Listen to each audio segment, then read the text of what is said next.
कल्याण डोंबिवली महानगरपालिकेच्या 122 जागांपैकी 115 जागांवर शिवसेनेनं उमेदवार उभे केले आहेत। त्यातही आपल्या 31 पैकी 24 विद्यमान नगरसेवकांना शिवसेनेनं पुन्हा उमेदवारी देऊ केली आहे। त्यातही घराणेशाहीचा वरचष्मा असल्याचं दिसून येतंय। शिवसेनेनं डोंबिवलीत नगरसेवक वामन म्हात्रे यांच्या वहिनी कविता म्हात्रे, दीपेश म्हात्रे, त्यांचे बंधू जयेश म्हात्रे, राजेश मोरे यांच्या पत्नी भारती मोरे, रमेश म्हात्रे यांच्या पत्नी गुलाब म्हात्रे, सचिन बासरे आणि सुधीर बासरे अशी एकाच कुटुंबात 2 तिकीटं दिली आहेत। तर नगरसेवक जयवंत भोईर, प्रभुनाथ भोईर आणि त्यांच्या वहिनी वैशाली भोईर या एकाच कुटुंबातल्या 3 जणांना शिवसेनेनं उमेदवारी दिली आहे।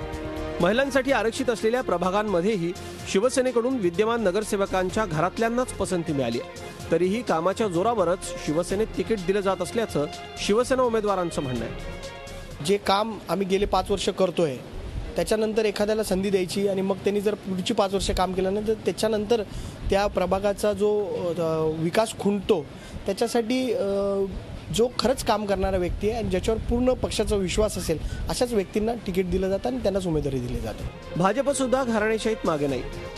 भाजपमधून शैलेश धात्रक, मनीषा धात्रक, विकास म्हात्रे, कविता म्हात्रे, महेश पाटील आणि त्यांच्या भगिनी डॉक्टर सुनीता पाटील, माजी नगरसेवक मंगेश गायकर यांचे बंधू सुधीर गायकर यांना उमेदवारी दिली आहे। असं नाही, भारतीय जनता पार्टी एक राष्ट्रीय पक्ष आहे आणि पक्षामध्ये कार्यकर्त्यांची काही कमी नाही, परंतु पक्षाने जो सर्वे केला त्याच्यामध्ये आम्ही आमचे जे कार्य केलेले लोक जनमत जे आहे ते जाणूनच पक्षाने आम्हाला हे तिकीट दिलेलं आहे। त्याच्याशी घराणे संबंधित शाहीचा काही संबंध नाही। विरोधकाला बोलले नाही तर विरोधक कसे त्यांना कामच करायचं नाही। एवढे 10-15 वर्ष झाले त्या विकासच झाला नाही त्या वाड्याचा, म्हणून हे विरोधकाला बोलायला काय, पण विकास करण्याकरता नागरिकांच्या सुखसोयी करता आम्ही विकास करण्याकरता हे जे आदरणीय फडणवीस साहेबांच्या वतीने आणि मोदी साहेबांच्या आशीर्वादाने मला BJPचं चिन्ह हा आम्हा दोघांना माझ्या मिसेसला मला दिलेलं आहे।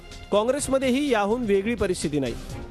काँग्रेसनं नगरसेवक हृदयनाथ भोईर यांच्या पत्नी हर्षदा भोईर, नगरसेवक सदाशिव शेलार यांची मुलगी दर्शना, मुलगा अजय तर माजी नगरसेवक संतोष केणे यांचे पुत्र राहुल आणि प्रणव अशी एकाच घरात 2 तिकीटं दिली आहेत। त्याची निवडून येण्याची क्षमता पाहिजे, तो 5 वर्ष त्या प्रभागात काम करताना दिसला पाहिजे। फक्त निवडणुका आल्या आणि वॉर्ड डिक्लेअर झाले, रिझर्व्ह झाले म्हणून त्याला तिकीट देऊन त्याला निवडून आणायचं असं नाही होत। जर जो काम करतो त्याला पक्षाने संधी दिलेली आहे। मनसेमध्येही प्रस्थापित आणि घराणेशाहीलाच प्राधान्य दिलं गेलंय।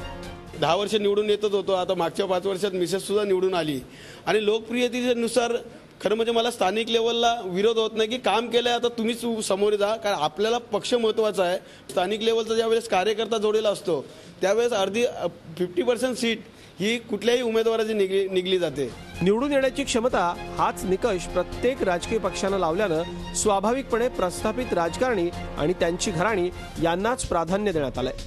विशाल वैद्य, झी मीडिया, कल्याण। झी 24 तास रहा एक पाऊल पुढे।